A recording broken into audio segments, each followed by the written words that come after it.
కవితనై భార్యనై భర్తనై కవినై కవితనై భార్యనై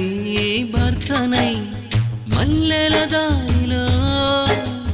మంచు ఎడారిలో మల్లెల దారిలో మంచు ఎడారిలో పన్నీటి జయగీతాల కన్నీటి జలపాతాల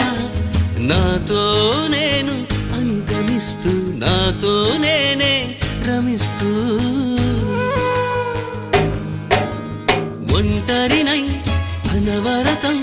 కంటున్నాను నిరంతరం కలల్ని కథల్ని మాటల్ని పాటల్ని రంగుల్ని రంగవల్లుల్ని కావ్య కన్యల్ని ఆడపిల్లల్ని జగమంత కుటుంబం నాది ఏకాకి జీవితం నాది